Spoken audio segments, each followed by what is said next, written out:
Albania is looking at legalizing, decriminalizing. Let's see. They've looked at the French model and the Italian model. This is what has been said in the media so far. So the government want to look at decriminalizing, regulating. A large portion of society does not want it legalized or decriminalized because they are very conservative. And then we have a very liberal sort of civil society movement, which is very feminist. You know, they're leaning on sort of feminist perspectives. I guess from you, with your experience, what advice would you give to policymakers in Albania now as they are looking at decriminalizing or legalizing prostitution? Thank you so much for this opportunity, Alice. I appreciate like you wouldn't believe. All right, I've been looking at what's going on in Albania, just as I'm looking at what's going on in Scotland. And now I'm going to get back to saying something very important. And it's something that happens to women in our bodies. As soon as you from that and you start being in a very intellectual, sanitized realm of ideas, you get away from the reality that prostitution is day in, day out penetration in your body. That is what prostitution is. Mm-hmm. So let me talk about the different political models that you can have about prostitution. You can either make everything illegal, which is called prohibitionism, mm-hmm. or you can make everything legal, which has government oversight. Or you can do the same thing, but call it full decriminalization, where it's the same thing as legal, but with less government oversight. And the people who claim that will say that New Zealand is a role model. New Zealand is a disaster for women. There's no oversight. The cops never visit the brothels. The women are left to themselves. If you're a prostituted person in Germany, which, by the way, the overwhelming majority of prostituted women in Germany are not German, mm-hmm. okay? They're trafficked from other locations. Hello.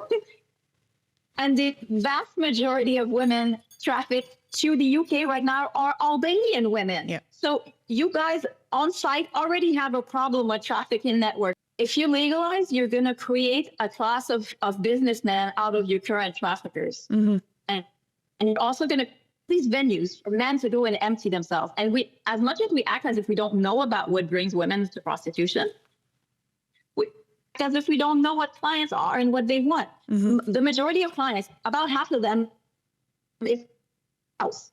So this means it's like legitimate elements of women's bodies.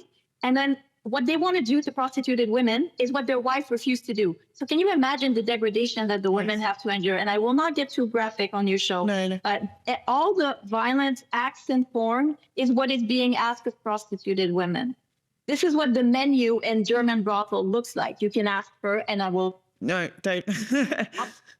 What should the Albanian government do? What should their approach be?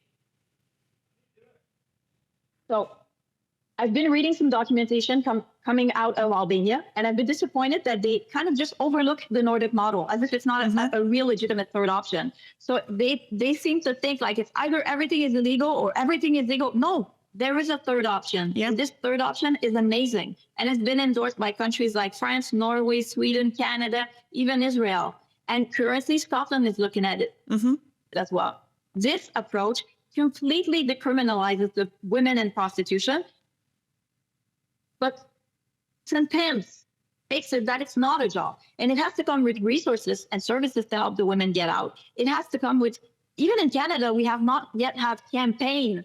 As much as 20 years ago, we had campaign against drinking and driving, where you had all these publicities on TV and radio. Well, to this day in Canada, even though we have the Nordic model, we still haven't had these campaigns that say, worried because Albania is not meeting its mark on gender equality at the moment. You already have in your beautiful country legitimate problems based in culture, rooted in real old-time oppression of men and women. And you want to give them that on top. You want to say, by the way, go and buy women as you want. And you think they're not going to rape more? You think they're not going to beat their wives more?